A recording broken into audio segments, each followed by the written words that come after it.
मिनाहिम ने किया school bunk और बनाया प्लान दोस्तों के साथ स्नूकर खेलने का। ये खबर पहुंच गई प्रिंसिपल तक, जिन्होंने बुलाया उसे अपने ऑफिस में। अब क्या होगा इसका अंजाम?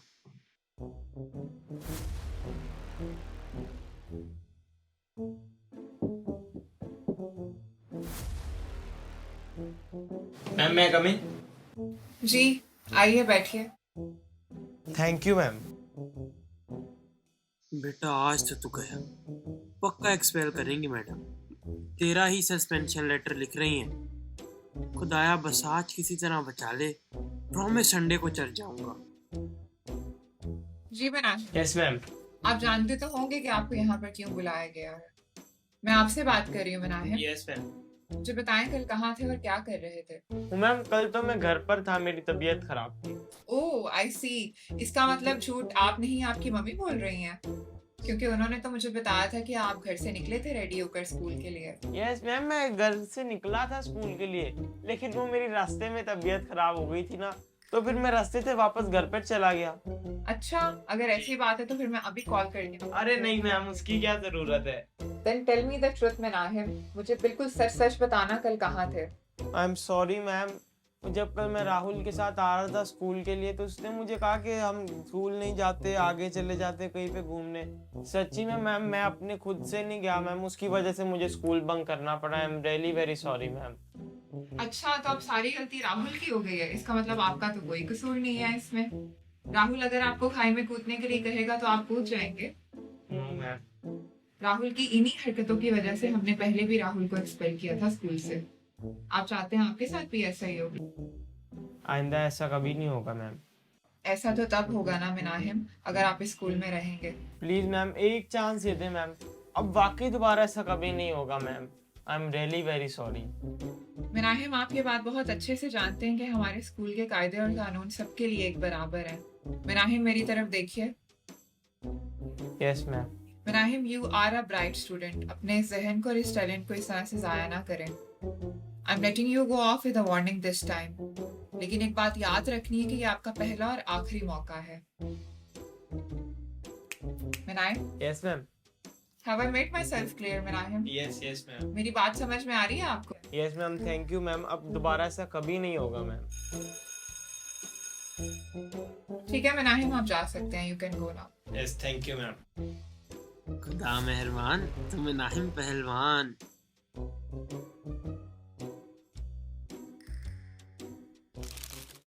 वैसे मुझे तो नहीं लगता कि आज मिनाहिम बचने वाला है। राहुल को तो मैडम ने ऑलरेडी स्कूल से निकाल दिया है। यार मैंने उसे मना भी किया था, लेकिन वो मेरी सुनता ही कहाँ है। ऐसे यार आज बहुत लेट हो गया मिनाइम। हाँ शायद आता ही होगा। हम्म। खैर तुम बताओ आज क्लास में क्या हुआ? आज सर ने कुछ इंटरेस्टिंग फैक्ट्स बताए थे वैसे तो। हम्म। लो आ गया मिनाहिम। हाँ भाई, क्या चल रहा है? तुम दोनों को क्या हुआ? तुम लोग का इतना मुंह क्यों लटका हुआ है? हमें छोड़ो, ये बताओ प्रिंसिपल ने क्या कहा है? अरे प्रिंसिपल मैम, वही पुरानी घिसी पिटी बातें रूल्स और रेगुलेशन को लेकर। स्कूल के कायदे कानून तोड़ना काबिल सजा है। Do I make my self clear? बस यही उनका रोज का है। बेटा ध्यान से, किसी दिन ऐसे ही फंस जाओगे। लेकिन मैं ऐसा होने नहीं दूंगा।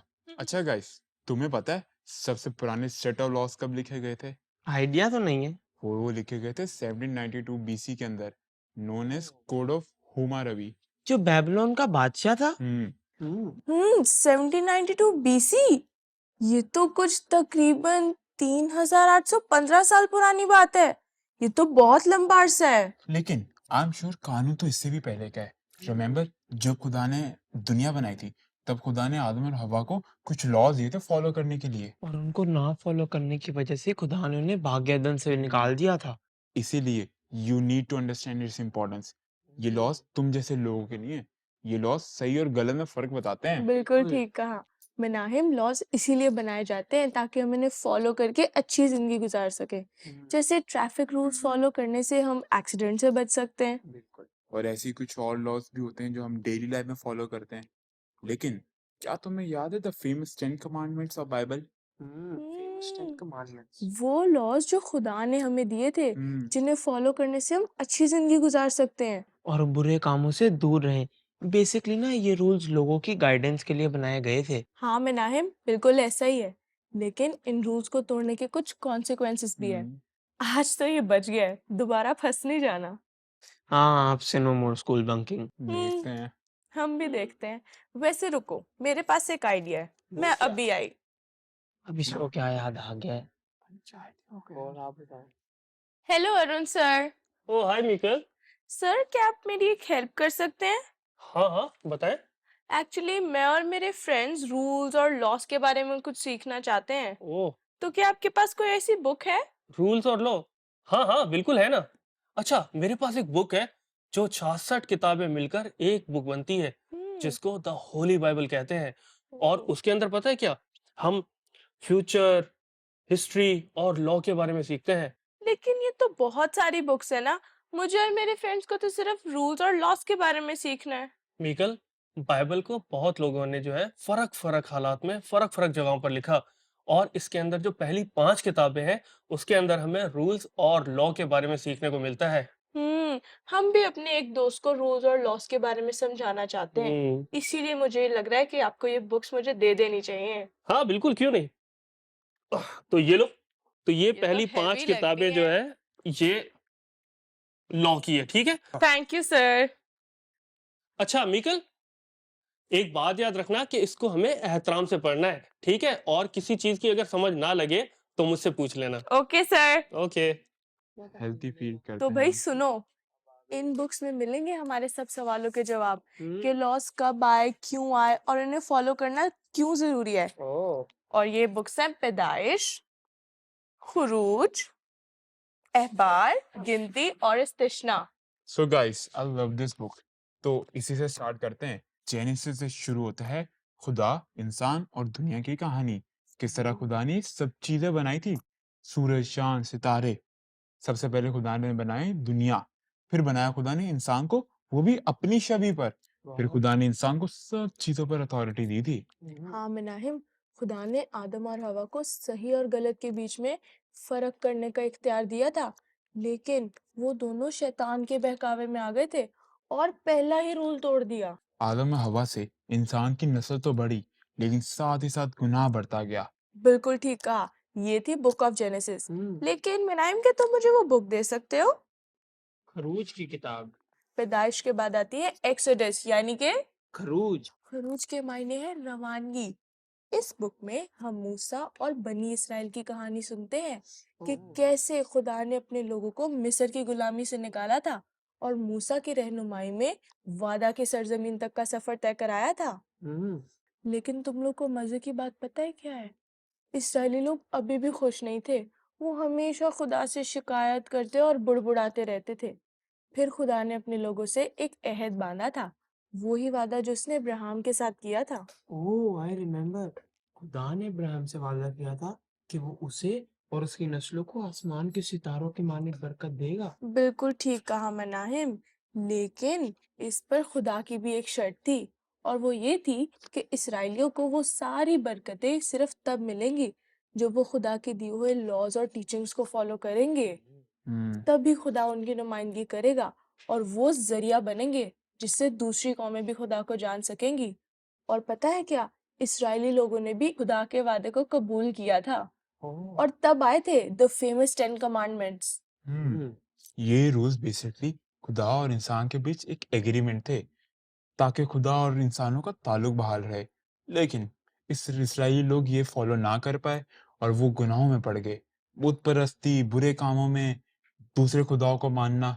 तो क्या खुदा फिर से अपने लोगों को बचाएगा? ये सवाल मेरे ज़हन में आ रहा था। तो लाओ मैं इस बुक को पढ़ता हूँ। ओह, ये है लेविटिकस यानी एहबार। एहबार की किताब को काहिनों का सहीफा भी कहा जाता है, काहिनों यानी का सहीफा? काहिनों का सहीफा यानी कि द बुक ऑफ प्रीस्ट। इस किताब में हम खुदा और इसराइल की कहानी को आगे बढ़ता हुआ देखते हैं कि खुदा उन्हें एक बार फिर माफ करता है और कुछ नए रूल्स देता है फॉलो करने के लिए, जैसे कि इबादत और परस्तिश करना, कुछ मजहबी रसूमात अदा करना और उसकी हजूरी में ठहरने के तरीके। लेकिन ये इस्राएली लोग तो हमेशा अपने रास्ते से भटक जाते थे, हमेशा खुदा की नाफरमानी करते थे और उसके रूल्स को तोड़ देते थे। लेकिन मैं सोचता हूँ, क्या अब भी इसराइली लोग भटकेंगे? वैसे अब तो उन्हें समझ आ ही जाना चाहिए। यार मनाएं, काश वो सीख जाते। लेकिन उन्होंने अपनी ही गलतियों की वजह से 40 दिन का सफ़र 40 साल में तब्दील करवा दिया था, यानी कि इंसान की आधी ज़िंदगी। और ये हमें बताती है गिनती की किताब। 40 साल, ये तो वाकई बहुत लंबा अरसा है। इस दौरान तो उनको बहुत सी मुश्किलात का सामना करना पड़ा होगा। जैसे अगर कोई बीमार होता होगा तो वापस जाने का कोई जरिया ही नहीं था। एक वक्त सब लोग खुदा और मूसा के खिलाफ हो गए थे, लेकिन खुदा हमेशा उनके साथ रहता था और उन्हें कभी भी नहीं छोड़ता था। इतनी नाफरमानी के बावजूद भी खुदा उनके साथ था। लगता है खुदा बहुत प्यार करता था अपनी कौम से। हाँ बिल्कुल, खुदा अपने लोगों से बहुत प्यार करता था। डू यू नो इस बुक को इसका नाम कैसे मिला? उम्म, पता नहीं। चलो मैं बताता हूँ तुम्हें। क्योंकि कोई सीना से मोआब के सफ़र से पहले मूसा ने सब लोगों की गिनती की थी और मोआब पर पहुंचने पर दोबारा गिनती की थी। नाउ यू कैन इमेजिन कि 40 सालों में कितने लोग आए और कितने लोग गए होंगे। क्योंकि मोआब पहुंचने के बाद जब मूसा ने गिनती की तो तकरीबन 6 लाख लोग थे, जिनमें भी बच्चे और औरतें तो शामिल भी नहीं थे। लेकिन ये मुआब तक क्यों गए? प्रॉमिस लैंड तो कनान नहीं था, जो कि दरिया के दूसरे पार था। मैनाइम, इसका जवाब हमें मिलेगा तौरा की 5th बुक, जो कि इस्तिशना। इस्तिशना जो कि बहुत इंटरेस्टिंग बुक है। इस्तिशना के अंदर हम खुदा के वादों को पूरा होते हुए देखते हैं और इसराइली कौम को इनके लॉस पर अमल करते हुए। बिल्कुल ठीक कहा। और तुम्हें पता है, एक स्पॉइलर अलर्ट भी है। Musa is about to die. Musa Musa is इस about वक्त to die. 120 ईयर से हो गए थे। हाँ, इस्तिस्ना का मतलब है सेकंड लॉ, और ये बेसिकली मूसा के आखिरी स्पीच पर लिखी गई है। और अब तो मूसा ने इसराइल के लिए एक नया रहनुमा भी चुना है। वो कौन? वो है यशवा, क्योंकि अच्छा। यशवा बिल्कुल वैसा ही था जैसा खुदा चाहता था। मूसा ने यशवा को भी सारे लॉस के बारे में बताया था, और ये भी बताया था कि इन्हें ना मानने के क्या नुकसानात हैं। मूसा ने यशवा को सब बताने के बाद अपनी छड़ी और वो 2 तख्तियां जिस पर 10 काम लिखे थे, अहद के संदूक में रखे थे। यानी आर्क ऑफ कवेनेंट। हाँ बिल्कुल। और तुम्हें पता है, आर्क ऑफ कवेनेंट को तो आज भी साइंटिस्ट और आर्कियोलॉजिस्ट ढूंढ रहे हैं। That's interesting. अहद के संदूक में ये दोनों चीजें रखने के बाद मूसा अहद के संदूक को लेकर एक पहाड़ पर चले गया था। एक ऐसे पहाड़ पर जहां से वो वादा की सरजमीन को बहुत अच्छे से देख सकता था, और वहीं पर मूसा ने अपने आखिरी लम्हे गुजारे थे। So sad. मूसा को कम से कम इतना मौका तो मिलना ही चाहिए था कि वो कम से कम प्रॉमिस लैंड तो देख सके। और उसने कितनी मेहनत की थी ना इसराइल के लोगों को वहां से निकालने में। लेकिन खुदा के प्लान भी बहुत अजीब और समझ से बाहर हैं। लेकिन अब मैं ये सोच रहा हूँ कि अभी तो उन्होंने रिवर जॉर्डन भी क्रॉस करना है और भी मुश्किलात का सामना करना है। पर अब मूसा उनके साथ नहीं है। नाहिम, खुदा को पता था कि उसके लोगों को मूसा के बाद भी एक रहनुमा की जरूरत है। इसीलिए तो खुदा ने यशवा को चुना था, क्योंकि यशवा बिल्कुल वैसा ही था जैसा खुदा चाहता था, ताकि वो उसके लोगों की रहनुमाई कर सके। सो तौरा से हम ना सिर्फ एहकाम और हुक्मों के बारे में सीखते हैं, बल्कि ये हमें खुदा से मोहब्बत करने के बारे में भी सिखाता है। ऐसा ही है। और अब तो हम भी खुदा की स्पेशल फैमिली का हिस्सा हैं। हम चाहे खुदा से जितना भी दूर हो जाएं या उसकी नाफरमानी करें, वो फिर भी हमें कभी नहीं छोड़ता, क्योंकि खुदा हमसे बहुत प्यार करता है। वाकई आज तो मजा आ गया ये बुक्स पढ़कर। मेरे लिए भी ये बहुत इम्पोर्टेंट रहा, रूल और लॉस के बारे में जानने के लिए। सॉरी। खैर फिलहाल ये शुक्र है कि हम लोग उस दौर में नहीं थे। कौन चलता 40 साल सहरा में। Life too short bro. तुमसे तो स्कूल के 2 रूल्स फॉलो नहीं होते, लेकिन इसराइलियों को तो पूरे 613 रूल्स फॉलो करने पड़ते थे। 613 रूल्स? हाँ, तौरा की 5 किताबों में 613 रूल्स हैं जो इसराइलियों को फॉलो करने पड़ते थे, जिसमें सोशल जस्टिस, इक्वालिटी, कुर्बानी देना और आपस में मेल मिलाप से रहने के तरीके शामिल थे।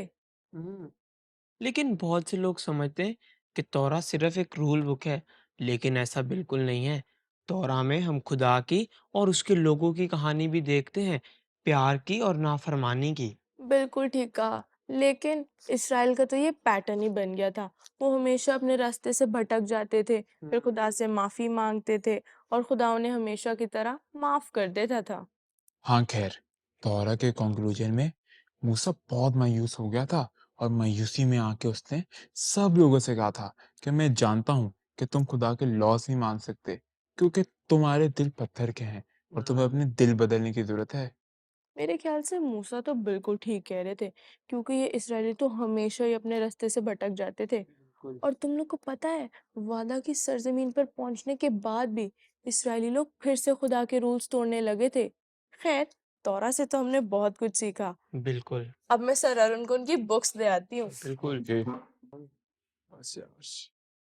थैंक यू सर अरुण, आपकी बुक्स ने तो हमें बहुत हेल्प किया और हमें पता चला कि कैसे खुदा ने अपने लोगों को कितनी मुश्किलात से बचाया और खुदा हमसे कितना प्यार करता है। अच्छा, एक और बात मिकल, इन 5 किताबों को तौरा कहते हैं। तौरा का मतलब है टीच एंड गाइडेंस, ठीक है? तो ये याद रखना। अच्छा, अभी टाइम होने वाला है, तो जल्दी जल्दी भागो। Okay bye sir. क्या तुमने? मैंने बहुत मैंने अच्छे तो नंबर आधा बुक्स तो कर मैंने दिया था, सर को छोड़ दे दी हैं, मेरे तो लेकिन आज का मेरा दिन तो बहुत ही अच्छा था। हाँ चलो, तुम दोनों के चक्करों में मैंने भी बहुत कुछ सीख लिया। और अब जो कल हिस्ट्री का पेपर है वो पढ़ लें। हिस्ट्री का पेपर कौन याद करता है? हम्म, तुम तो ज्यादा ही पेपर्स की टेंशन लेते हो। कल पता चलो चलेगा। ओके बाय, लेट नहीं होना, जल्दी ओके आना। Sir. Okay sir. Okay bye sir.